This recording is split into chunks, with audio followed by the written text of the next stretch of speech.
Ben, as you're talking to clients and helping people think about this transition to experience management, what are some of the foundational considerations that you think they need to bring to the conversation internally? I think number one, like looking at what you're bringing along with you, like people are doing so much just because, like, if you look on LinkedIn, when someone like gets a new job, they're like, or even the HDI forums, when someone gets a new job, they're like, hey, I just got a new job. I'm IT director. What is everyone else doing? And then they're like, let me implement all these things that everyone else is doing.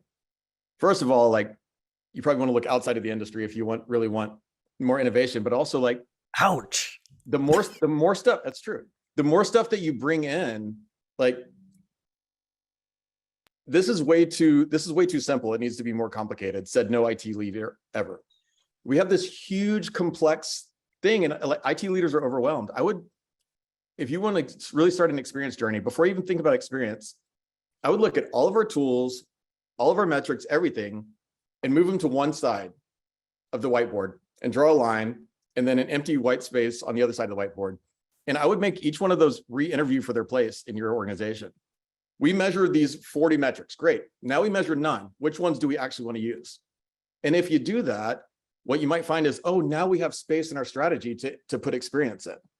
You know, it's so much nicer. And what we learned when we did this, like at Yahoo, we ended up finding whole teams that didn't need to exist. And so I'm like, great, now we've got headcount. I've got 4 people that were on some knowledge base project that didn't matter. Now you guys are a tiger team, and you guys get to go and really have focus groups and understand the experience, right? So that's number one. And I think number 2 would just be, Nate kind of mentioned, you know, are we incentivizing this kind of stuff? Like, I always argue to have a definition of success and a North Star metric. Like, it's so fun to be like, oh, let's do 900 experience things, or let's do, you know, these initiatives that I read about in a blog. Nope. Let's define success. Let's all agree on it. Let's make sure we write it down so we don't really just think we understand it. And define it simply, and then let's go do all that fun creative stuff. And so basically less is more. Like, throw out everything, start over again, and you'll be surprised how light you feel. And it's hard to do an experience transformation if you're still, you know, doing all the stuff you used to do last week, if that makes sense.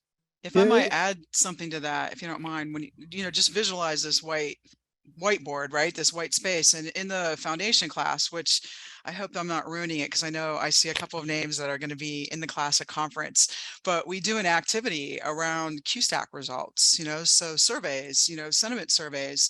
And what's really interesting is it's incredibly difficult for IT people who have been doing this for years and are so wired, and you know, both of you have said it already, you know, we just do it this way and we do it because, and it's really hard for them to get away from that and have that blank slate and say, we're talking about experience.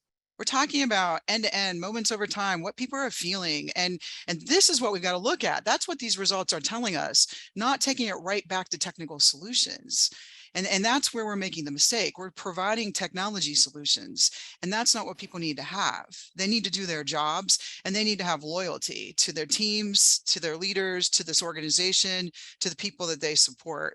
So I think that's a really, really big point that is absolutely not easy. It's how do you really step back and just kind of forget every way you looked at it before and start to see where you've got to go. And it's certainly, there's a whole framework around that.